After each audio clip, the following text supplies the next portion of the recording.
think the show is abstract enough that everyone can sort of put their own spin on it, hopefully for better and not for worse.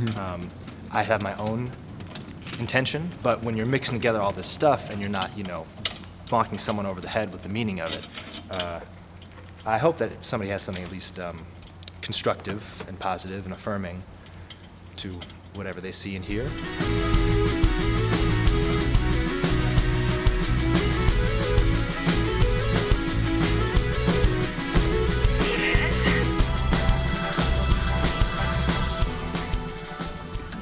We're here in my alma mater, the high school I went to, Toledo School for the Arts. And we're breaking in this new multimedia system they have with giant screens.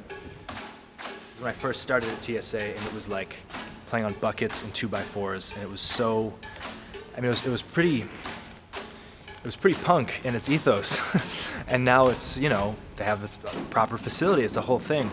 But the culture hasn't changed a whole lot. There are 5 new pieces, which is quite a lot, actually. I found that out once I started to really put it all together. I go, 5 songs looks easy in a set list, but to make all the video and stuff, it's a whole different animal.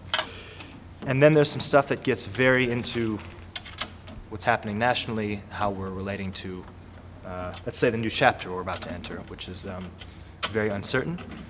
And so we use this very, a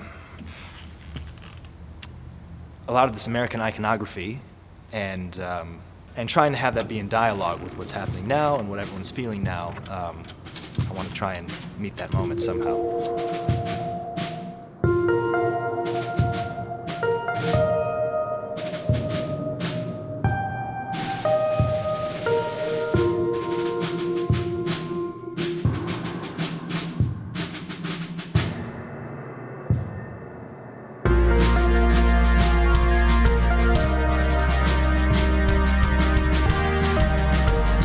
I don't even know what it was that brought me to these specific archives that I cut from.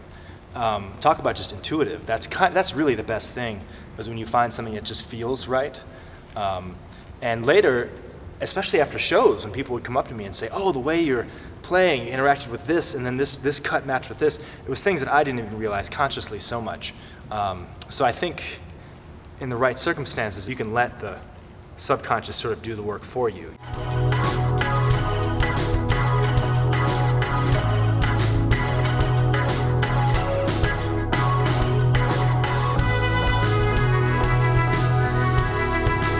The more I looked at this footage, and the more I cut from it, the more I sourced from it, then I got super interested in the post-war ideologies that we were developing. What we were doing culturally and building up the middle class and educationally, and this burst of culture that we had. And there's a little bit of schlockiness with the Kitchen of Tomorrow and all this sort of stuff, but embedded in that there was a real earnest optimism about what people could do. And how people could build up dignified lives and what you could do to build for a better future, which I found to be sort of missing in the modern ethos that we deal with. So it was just refreshing to get a really deep look into the recent history that led to the era I was born into, you know what I mean?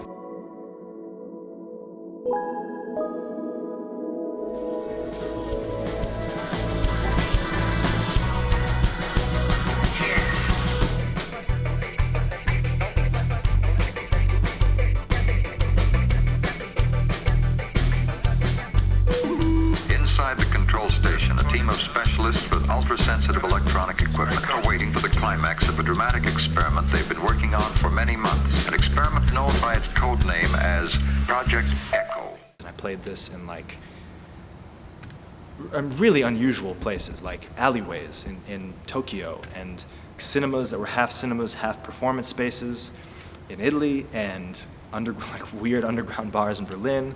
I played them at the museum here across the street in Toledo, and it's been a very interesting way to connect with audiences and see what they resonate with, see what they don't, see what places are open to it.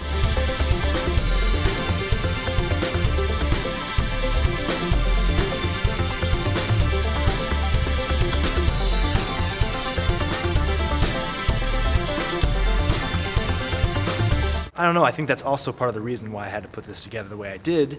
Yeah, I wanted to be a filmmaker and incorporate this, but just to give people like a unique experience that also communicated deeper concepts that you wouldn't really get just with just music alone, and having an energy that you wouldn't get with just cinema alone, you know, to really try this intersection of these places.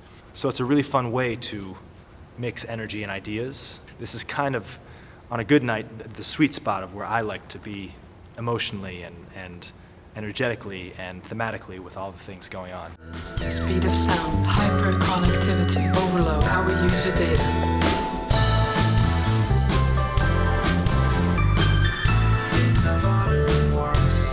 And then there's this whole audio-reactive element that I'm going to try out for the first time tonight, which involves oscilloscope music,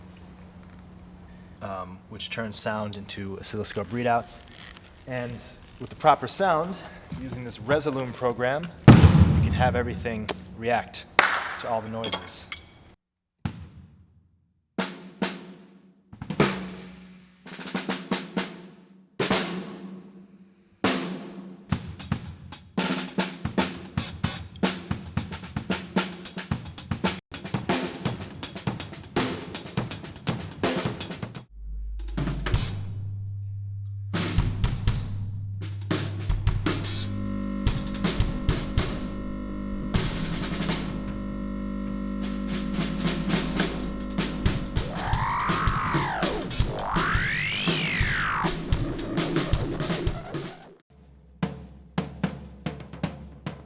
Yeah, well, as a player, I've never been too big a fan of notes and, you know, sounding like a helicopter taking off. There's a right moment for it, which is cool, but right now, especially on the cell phone, that's in the drumming world, that's what's getting a lot of attention. And I've always been more interested in space and how everything puzzles together, so it's more about finding little spaces of where I want to say something, or complement, or ornament the music. It's not like coming to see one of these shows is to watch me solo for an hour.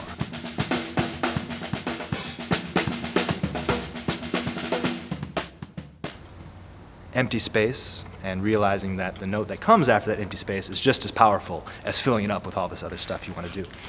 So yeah, I like drummers musicians in general, who have more of their own voice and use that as a starting point as opposed to look at what I've learned and look at what I can do. Became one of communication between man and machine, between machine and machine, between machine and man.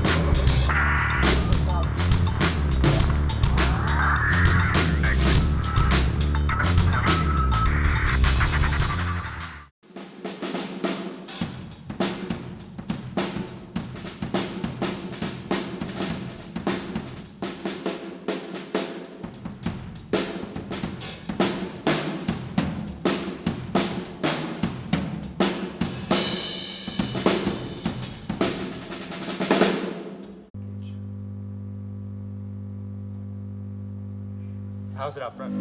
Oh. It has like an electric bass and a synth bass as well. It's got a gentle, and then I'm going to do that oscilloscope.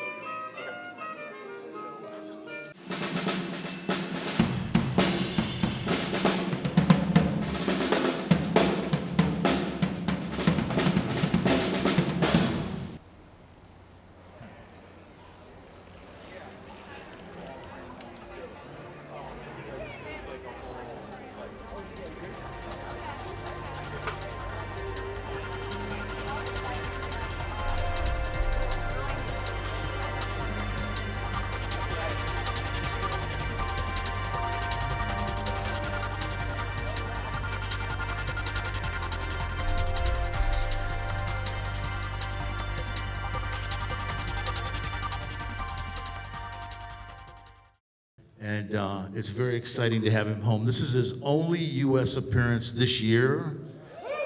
Yeah. So, this is very special.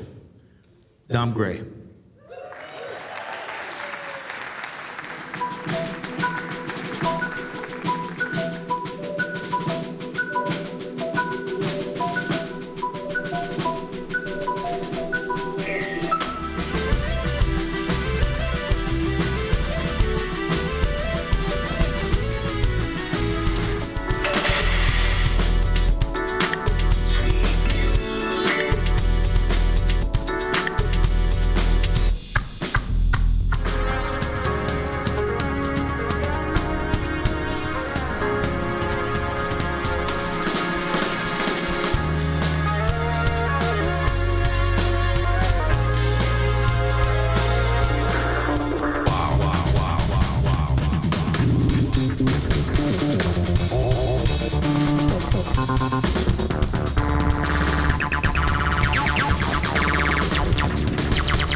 Don't lose your head.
Thank you so much. And that was one of the best artistic pieces of anyone.